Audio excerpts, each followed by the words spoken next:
Hi everyone. Today we are going to discuss K-sample median test. That is again a non-parametric test.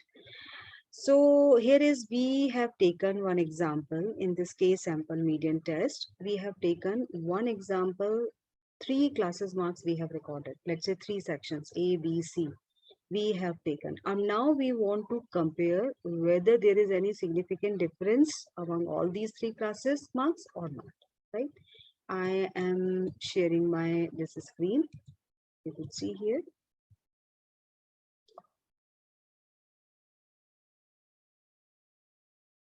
Yeah. So you could see here non-parametric techniques. Non-parametric techniques, there is the K-sample median test. Basically, what we are doing here, we are computing median of 2 or more distributions and then comparing whether the number of values below the grand median for all groups differ from the number of the values above the grand median for each group compared. हमने final marks ले लिए तीनों ये these are the marks I have taken and chi-square analysis is used to calculate significance level. अब हम इसको देखिए ऐसे समझते हैं, this is the serial number, right? Class A, class B, class C, 3 section के ये मैंने एक ही सब्जेक्ट के मार्क्स हैं, ये मैंने 60 स्टूडेंट्स का डेटा मैंने यहाँ पर, because in all sections we have 60 students, ये डेटा मैंने यहाँ पर ले लिया है, राइट? हमने हाइपोथेसिस क्रिएट किया कि distribution of scores in all 3 sections does not differ significantly from predicted values, right? वो उस बहुत ज्यादा इसमें इनके मार्क्स में इन ऑल 3 सेक्शंस में कोई बहुत ज्यादा सिग्निफिकेंट डिफरेंस नहीं है जो हमारी वैल्यूज है, right? So I am going to share, this is my SPSS file.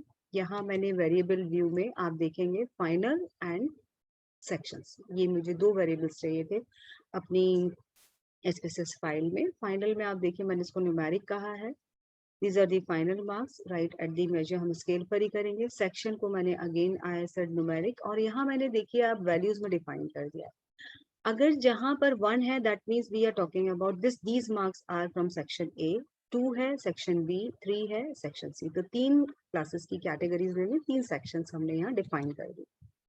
Now data view में अगर आप देखोगे मेरे पास 2 कॉलम आ गए हैं, final and section, right? These are the marks. इसको मैंने क्या किया है, डिसेंडिंग ऑर्डर में किया है. आप इसको असेंडिंग ऑर्डर में भी कर सकते हैं, आप इसको ऐसे भी छोड़ सकते हैं.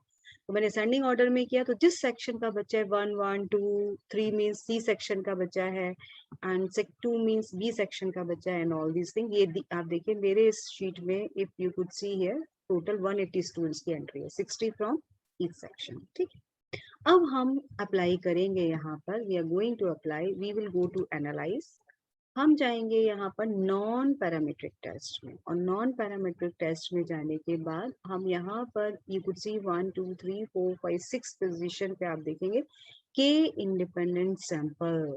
हमें के सैंपल मीडियन टेस्ट, इसको के इंडिपेंडेंट सैंपल हमें, क्योंकि इंडिपेंडेंट सैंपल हम क्यों कह रहे हैं, it is a replica of T independent sample, क्योंकि बिकॉज हम नॉन पैरामीट्रिक है, ये डेटा हमारा नॉर्मल नहीं है, इसलिए हम नॉन पैरामीट्रिक टेस्ट अप्लाई कर रहे हैं. तो this is the substitute in the non parametric test of the t independent test. और तीनों सैंपल क्योंकि अलग अलग क्लास के हम इंडिपेंडेंट कर रहे हैं, अगर रिलेटेड होता, अगर पेयर टी टेस्ट का हम सब्स्टिट्यूट ढूंढते तो नॉन पैरामीट्रिक में ये होता 2 related samples. I will discuss in the next video also. हमने के इंडिपेंडेंट सैंपल में यहाँ पर क्लिक किया. हमने हमारे पास दोनों वेरिएबल्स यहाँ पर थे, राइट? दोनों वेरिएबल्स थे. अब मेरा टेस्ट वेरिएबल क्या है इसमें, मार्क्स. मुझे मार्क्स के बेसिस पर देखना है कि क्या इसमें सिग्निफिकेंट डिफरेंस है इन तीनों सेक्शन के मार्क्स में. मैंने इस तरफ शिफ्ट कर दिया, सेक्शंस को मैंने ग्रुपिंग वेरिएबल्स में कर दिया एंड यहाँ मैंने डिफाइन कर दिया रेंज को. मिनिमम मेरे पास है 1 और मैक्सिमम मेरे पास है 3, right? First means A section, 3 means मतलब 3 मेरे पास ग्रुप हैं, इसको मैंने कंटिन्यू कर दिया. अब आप देखिए यहाँ पे Kruskal Wallis test, Kruskal Wallis test हमने दूसरे वीडियो में डिस्कस किया हुआ है already. I had already discuss Kruskal Wallis test. मैं मीडियन पे क्लिक करूंगी, यहाँ मीडियन, राइट? यहाँ हम जाएंगे एग्जैक्ट में. मुझे यहाँ पर अगर आप देखेंगे फाइन, दैट इज ओके. यहाँ मुझे डिस्क्रिप्टिव्स पे टिक नहीं है तो मुझे डिस्क्रिप्टिव्स भी दे दो, बिकॉज इस ये जो मेरे सैंपल है ये क्या है, कितना सैंपल साइज है, तो मैंने डिस्क्रिप्टिव्स पे भी कंटिन्यू कर दिया और कंटिन्यू करने के बाद देन आई प्रेस ओके. अब आप देखिए मेरी आउटपुट स्क्रीन आ गई है. आउटपुट स्क्रीन में you can see here descriptive statistics में फाइनल मार्क्स 180 का डेटा है, सेक्शन राइट 180, सेक्शन में भी मेरे पास 180 एंट्रीज हैं। मीन वैल्यू 17.54 है, राइट सेक्शन की मीन वैल्यू 2 कोई सेंस नहीं बनता, बट 1 और 3 दो ही एंट्रीज हैं उसमें, 1 2 3, तो उसका उसने मीन निकाल दिया, तो that is somewhere is 2। Standard deviation is there, minimum value maximum value, right, वो वहां पर मेंशन है। देखिए सेक्शन में हमने 3 ही वैल्यू डाली थी, तो 1 and 3 minimum and maximum value is here. अब हम मीडियन टेस्ट जब हमने किया तो यहाँ देखिए दो तरीके के यहाँ पर रिजल्ट्स आए मेरे पास, greater than median and here is less than or equal to median. ठीक है, तो मेरे पास सेक्शन ए में 31 एंट्रीज हैं जो ग्रेटर देन मीडियन है। मीडियन वैल्यू मेरी क्या है, 18.50, this is my median value 18.50। आप total 180, median 18.50, chi square 0.40, degree of freedom 2 and मेरी सिग्निफिकेंस आया है पी वैल्यू 0.819। आप यहाँ देखिए 31 मेरे पास एंट्रीज है जो मीडियन वैल्यू से बड़ी हैं, और जो उससे छोटी है मीडियन वैल्यू से, उसके एटपान है वो 29 वैल्यूज है। सेक्शन बी का ये स्कोर है 28 32 एंड 31 29। अब हम इन रिजल्ट्स को क्या करेंगे, अपने वर्ड डॉक्यूमेंट में ले जाएंगे। अब now you can see here word document में मैंने अपने रिजल्ट्स यहाँ लगा दिए, डिस्क्रिप्टिव स्टैटिस्टिक्स, फ्रीक्वेंसी एंड टी-SWE, तीन ही टेबल मुझे चाहिए थे। ये दीज आर माय आउटपुट्स, और आउटपुट्स में आप देखिए सिग्निफिकेंस वैल्यू आई है मेरी 0.819, that is greater than 0.05। So greater than 0.05 में क्या होगा, हमारी null hypothesis that would be accepted. तो मैं इंटरप्रिटेशन इसका क्या कहूंगी, आई would write interpretation of this कि the overall median value is 18.50, that is reflected here, right, क्या है 18.50, यू कुड सी हियर। ठीक है, 18.50, that value is reflected here. Then I will say chi-square value determined, chi-square value you could see here, chi-square value determined by comparing the observed value with the expected values, right? Chi-square value is already here, that is 0.40, and degree of freedom 2, degree of freedom that is always level of one variable minus 1. हमारे पास तीन variables लिए हैं हमने, 3 - 1 that would be equal to 2।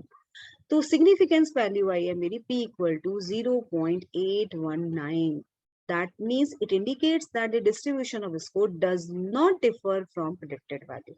This is my null hypothesis. As you could see here, I had created, right, distribution of the scores in all three sections does not differ significantly from predicted value. अगर ये value 0.05 से कम आता तब हम इसको accept नहीं करते, हम ये कहते हैं कि distribution of scores in all three sections differ significantly from predicted value. लेकिन ऐसा नहीं हुआ हमारे इस केस में, हमारे इस केस में हुआ 0.819 is value is greater than 0.05, that is why we are saying they are distribution of scores in all three sections does not differ significantly from predicted value. I'm sure this thing is clear to that would be more understandable to everyone, and definitely we will focus on some more tests in our next videos, right? So definitely we will discuss, right? So that would be very helpful to all of you, right?